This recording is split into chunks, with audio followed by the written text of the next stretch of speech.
Tout commence en 1966. Un chantier se tient devant la cathédrale de Saint-Dié. En creusant la terre, des ouvriers découvrent stupéfaits 3 sarcophages. Des fouilles archéologiques vont être menées et remettre sur le devant de la scène le passé macabre de la cathédrale Saint-Dié. Une vocation oubliée de tous qui fut pourtant mise en service pendant près de 1000 ans. Une partie de l'histoire qui semble avoir été effacée du lieu et des mémoires.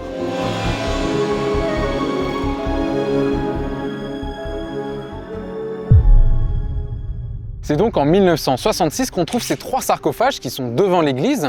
Des fouilles archéologiques veulent être menées, seulement la ville ne souhaite pas retarder trop longtemps les travaux qui sont en cours. Alors, une équipe provenant d'une association locale va s'en charger, c'est la Société de la Philomatique Vosgienne.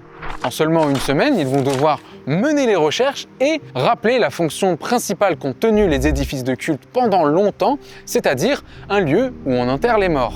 On a aujourd'hui complètement changé notre rapport à la mort, puisque la mort était aussi un acte communautaire, si j'ose dire. Tout chrétien devait se faire enterrer dans un lieu consacré, c'est-à-dire dans une église, autour d'une église, en tout cas à proximité d'un établissement religieux. Il n'y avait pas de sépulture hors de ces cimetières communautaires.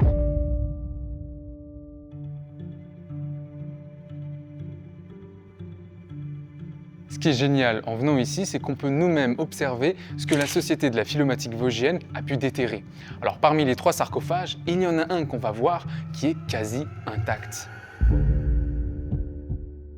Certains sarcophages, en particulier les couvercles, sont souvent cassés ou bien incomplets. Mais celui-ci a réussi à traverser les siècles, presque intact. Alors, on peut remarquer qu'il y a une immense croix sur le couvercle, ce qui signifie qu'on a supposément enterré un chrétien, mais surtout, ce qui nous intéresse, un dignitaire ecclésiastique important, comme par exemple un abbé. À l'intérieur du sarcophage, on y voit une place de la taille d'un humain qui a été sculptée. La personne qui s'est chargée du sarcophage a créé une place spécialement pour la tête du mort. On pense que les sarcophages sont issus du Xe siècle. Cela fait près de 1000 ans qu'ils ont été enterrés dans les sols de la cathédrale. Les résultats obtenus n'ont fait qu'ouvrir un champ de possibilités et créer plus de questions que de réponses. Mais heureusement pour nous, l'histoire ne s'arrête pas là. En 1981, on remet le couvert, mais cette fois-ci, la fouille archéologique est différente. Ils vont avoir 1 mois pour faire les fouilles, ce qui va laisser plus de temps pour l'analyse. Le lieu de recherche est différent. On se situe au sud de la cathédrale, c'est-à-dire beaucoup plus proche du lieu de vie. Juste ici, il y a un sarcophage qui sert de fondation au mur de dessus. Ça peut paraître curieux, mais il ne servait certainement plus à rien, donc il a été utilisé comme pierre de réutilisation. Le reste des fouilles n'est pas visible de l'extérieur, mais se trouve dans le sol. Des dizaines de squelettes ont été déterrés, principalement des hommes, allant des personnes âgées jusqu'à, de manière surprenante, des enfants. Ces découvertes confirment qu'il n'existe pas un seul lieu autour de la cathédrale où l'on a enterré des morts. De plus, comparé à ce qu'on a pu observer en 1966, on y découvre une nouvelle façon d'enterrer les cadavres. On a retrouvé des morceaux de bois et des clous, ce qui laisse penser qu'on aurait employé des cercueils. Vous l'imaginez, c'est beaucoup moins fastidieux qu'un sarcophage en pierre, mais cela se conserve très mal. Donc les fouilles qui ont été menées dans les années 60 et dans les années 80 donc par la Société Philomatique ont été des fouilles de sauvetage qui se sont faites sous la pression de travaux qu'il fallait exécuter, donc il fallait faire vite. Donc on a quand même, un ensemble intéressant qui permet chronologiquement, d'obtenir différentes datations. La pratique, par exemple, de la mise en terre dans un cercueil, une pratique historiquement récente, puisqu'il faut attendre le XVe siècle, voire même le XVIe siècle pour qu'elle se répande. Mais surtout, l'important, c'est qu'on trouve différentes strates donc, de sarcophages qui remontent, pour certains, très probablement donc, au Moyen-Âge. À certains moments, on note aussi des cas de récupération, c'est-à-dire on fait de la place pour un nouveau défunt dans un sarcophage dont le contenu commençait à être bien détérioré.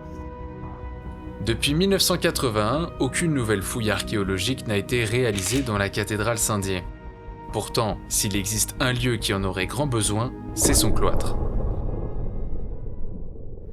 La cathédrale a cette particularité d'avoir un cloître construit au XVe siècle. Il fait la jonction entre les deux églises existantes. Ce sont de belles galeries que l'on peut visiter librement et qui laissent place en son centre à un jardin. Cet endroit est apprécié aujourd'hui pour son paysage idyllique. Mais ce que beaucoup ne savent pas, c'est que nous sommes en vérité en train de marcher sur un cimetière. C'est difficile à deviner, il n'y a aucune tombe ni même de stèle à l'horizon. Et pourtant, à partir du XVe siècle, beaucoup de morts vont être enterrés ici. Donc on constate encore aujourd'hui qu'il y a des vestiges d'un socle au milieu du cloître, donc qui a autrefois supporté une croix relativement importante. En fait, ça nous rappelle une chose, c'est que dans tous les cimetières, il n'y avait autrefois qu'une seule croix pour l'ensemble des fidèles qui étaient enterrés dans ce lieu. La deuxième chose qui fait référence à un cimetière, c'est cette tribune. Cette tribune est en vérité appelée une chaire en pierre. On la trouve plus communément à l'intérieur des églises et en bois. Comme l'indique l'architecture, elle reprend la même fonction que la tribune, à savoir se faire entendre de loin parmi une foule. Seulement, la différence ici, c'est que le premier public ne sont pas les vivants, mais ce sont les centaines de cadavres enterrés là-dessous, dans le cimetière. La chaire de pierre extérieure est quelque chose de rarissime en Europe. On en connaît au moins une en Espagne, mais guère d'autres. Cette chaire était faite pour parler aux morts et parler de la mort. C'est-à-dire qu'il existait une communauté des morts comme il existait une communauté des vivants. On se retrouvait mort, entre guillemets, en compagnie de ceux qu'on avait connus quand on était vivant. Et à côté de ça, les vivants étaient en relation avec les morts, puisque continuellement, lorsqu'ils traversaient le cloître, qu'ils se rendaient aux offices, eh bien, ils fréquentaient, ils retrouvaient des personnes qui étaient enterrées là depuis des siècles et des siècles. Des textes ont été rédigés et attestent que le cloître servait de cimetière. Il n'est d'ailleurs pas anodin de faire ça dans un tel lieu. Seulement, l'histoire du cloître aurait pu s'arrêter là. Monsieur Fombaron révèle un deuxième lieu important. Longtemps, lorsqu'on a parlé du cloître, on a toujours trouvé ça curieux qu'il n'ait jamais été complété.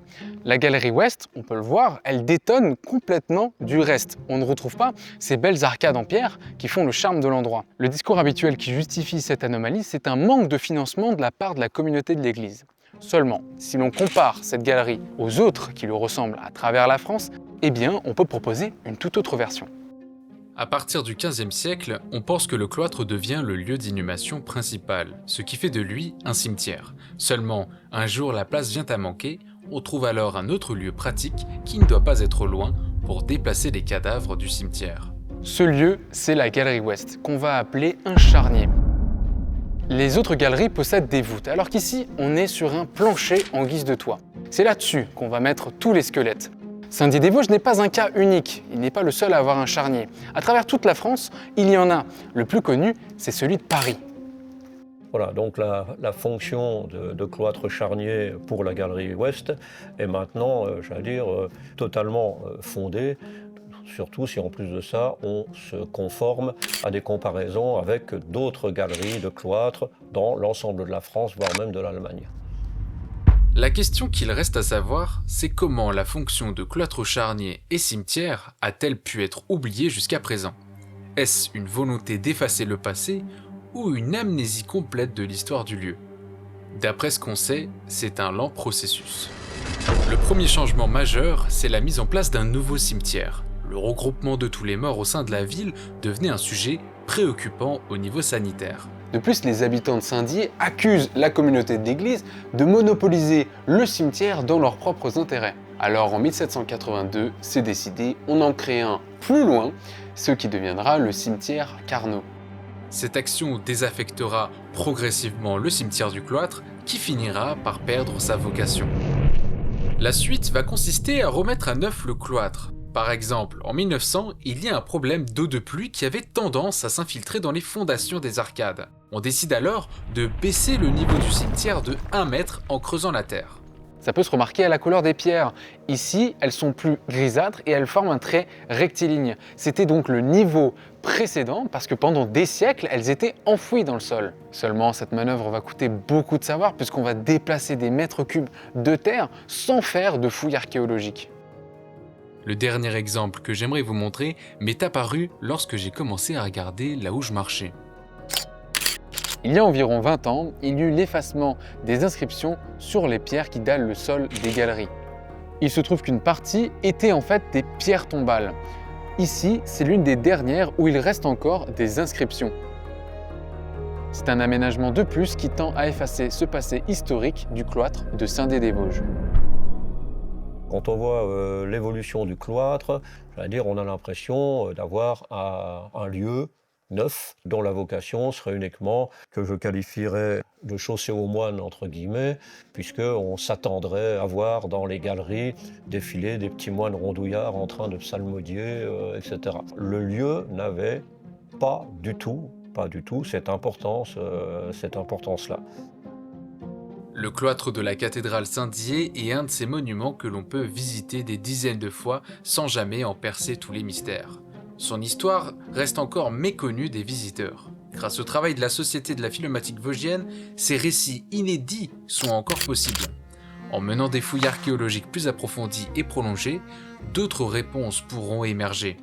Si nous en savons davantage sur le passé du cloître, nous n'en sommes encore qu'aux prémices des découvertes. De nombreuses zones d'ombre subsistent, mais ces récits, enfouis sous nos pieds, n'attendent qu'à être dévoilés.